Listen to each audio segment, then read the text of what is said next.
সন্তোষ trophy বিজয়ী বাংলা দলের পর কি এবার ন্যাশনাল গেমসের প্লেয়াররাও পেতে চলেছে চাকরি?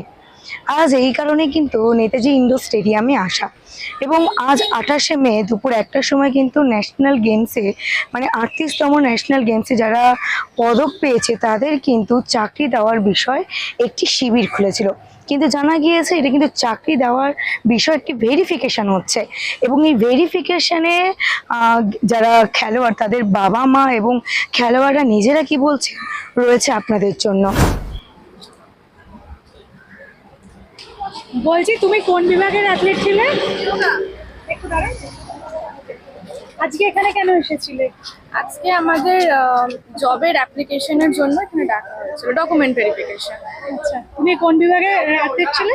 যোগা। আচ্ছা, আর কি বলা হলো তোমাদের চাকরির কতটা পসিবিলিটি রয়েছে? আমাদের জাস্ট ডকুমেন্ট ভেরিফিকেশন যা ছিল, এই কাজকর্ম সব এগুলো হয়েছে, ডকুমেন্ট নিয়েছে, এরপর কি পরবর্তীকালে জানানো হবে। কতটা আশাবাদী তোমাদের নিজেদের ফিউচার নিয়ে?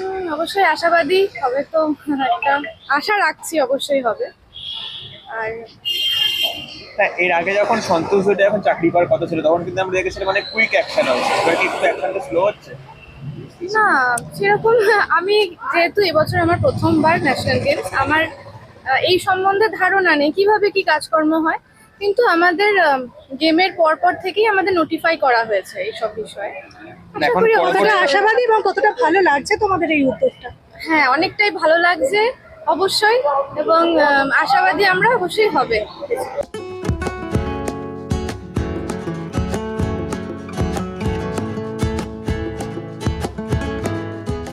আমাদের যেহেতু আমরা ন্যাশনাল গেমসে প্লেস মেরেছিলাম, তো তার জন্য সবাইকে ডেকেছিল, তাই আমরা এসেছি যারা যারা প্লেস দিয়েছে। কি বললেন, মঞ্চে ঢুকেছিলেন আপনাদের কাছে? না, ঢুকলাম। আচ্ছা, কি কি করা হলো আজকে? আমাদের এর আগেই যেহেতু আমরা 2022-এও মেডেল দিয়েছিলাম, 22, 23, 24, তো আমাদের সেই 22-এর মেডেল অলরেডি আগে প্রসেসিং হয়েছে, তো সেই জন্য আমাদের আজকে কিছু হয়নি। যারা যারা এই 24-এ মেডেল দিয়েছে তাদের হয়েছে। 22-এ তোমরা পেয়েছো, তোমাদের কি সরকারি প্রতিশ্রুতি দেওয়া হয়েছিল যে তোমরা হ্যাঁ, চাকরি পাবে? হ্যাঁ। তাই 22 থেকে এখনো পাওনি, আবার যারা 24-এ পেলো তাদেরকেও আজকে? হ্যাঁ, আমরাও পেয়েছিলাম, তো আমাদের যেহেতু ওগুলো আগে প্রসেসিং হয়েছে বলে তাই এটা দেখলো না। আর যেহেতু ওটা আমাদের সিলভার ছিল, এখন ওটা ব্রোঞ্জ, তো ওটা হয়ে গিয়েছে, ওটা নিয়ে হবে বললো ওরা, আর জানেন কিছু। তুমি কিসের উপর? আমাদের সুইমিং ওটা বলো। আচ্ছা, তুমি কি আশাবাদী চাকরি পাবে? অবশ্যই। কতদিন ধরে মানে তোমাদের এইভাবেই বলা হচ্ছে সরকারের তরফ থেকে না, চাকরি? আমাদের 2022-এর পরে যখন আমাদের ভেরিফিকেশন হয়েছিল তারপর থেকে তখনই বলেছিল। তারপরে এসে আমরা 2024-এ গিয়ে 2023-এ আমরা ফর্ম টর্ম জমা দিয়েছি, তারপর ভেরিফিকেশন হয়েছে, তো আবার যারা 24-এ করলো তাদের ডেকেছে। তাহলে তোমরা কি মনে করছো, কারণ সন্তোষ ট্রফি যারা খেলেছে তারা কিন্তু সঙ্গে সঙ্গেই প্রায় পেয়ে গিয়েছে, তোমরা আমরা এখনো যেতে পাওনি? পারিনি। হ্যাঁ, সেটার জন্য সরকারের কাছে কি কিছু আবেদন করবে তোমরা? যাতে আমাদের চাকরিটা যেন তাড়াতাড়ি দেওয়া হবে। আর বেঙ্গল অলিম্পিক্স থেকে কিছু জানানো হয়েছে তোমাদের, কিছু বললো? না, আপাতত জানাই না। যেহেতু আমরা অনেক দিন দিয়েই খেলছি, বেঙ্গলের হয়েই খেলছি, বেঙ্গলের হয়ে মেডেলও দিয়েছি ইনফ্যাক্ট অনেক, তো আমরা চাই বেঙ্গলেও যেন আমাদের কোনো না কোনো একটা চাকরি দিয়ে দেওয়া হয়। তোমার পুরো নাম আর ডেজিগনেশন? আমার নাম জেসমিন খাতুন।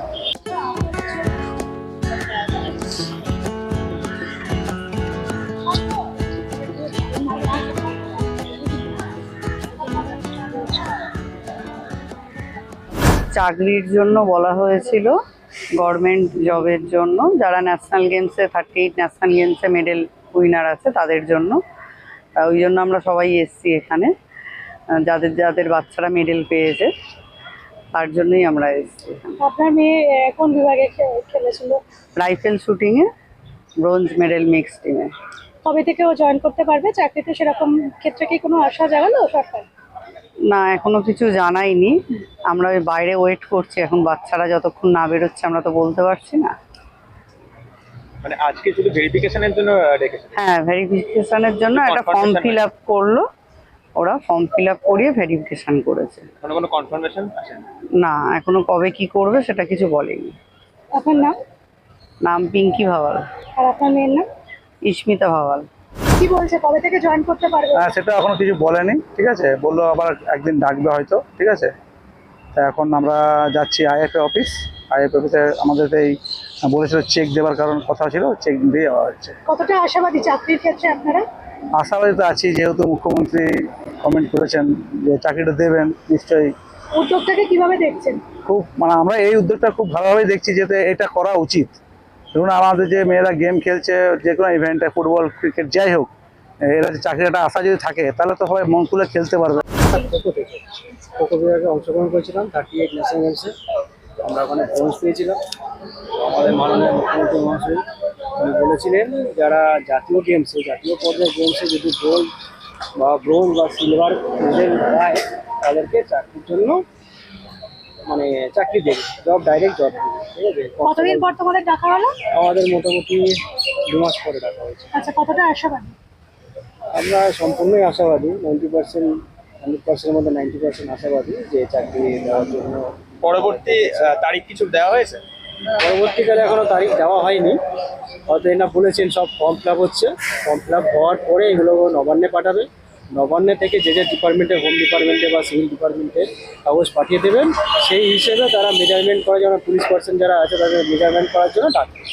মানে তোমরা কি একদম শিওর যে তোমরা চাকরি পাচ্ছো, বা তোমাদের মনোনীত কোনো তো মানে কি বলবো, তোমাদের একটু ইচ্ছা আছে যে কোন ডিপার্টমেন্টে তোমরা চাকরি করবে, সেরকম কোনো বিষয় আছে নাকি না ডিরেক্ট ওরা যেটা? যেহেতু 38 ন্যাশনাল গেমসে যারা পার্টিসিপেট করেছে এবং যারা মেডেল উইনিং হয়েছে, তো মাননীয় মুখ্যমন্ত্রী মহাশয় উনি বলেছিলেন যে ডাইরেক্ট যদি ব্রোঞ্জ পাওয়া যায়, মানে ব্রোঞ্জ পায়, তাহলে হচ্ছে কনস্টেবলের চাকরি দেবে, এবং গোল্ড বা সিলভার থাকে এএসআই বা এসআই চাকরি দেবে। তাই সেই হিসেবে, ওনার কথা হিসেবে আমরা এখনো তো আশাবাদী।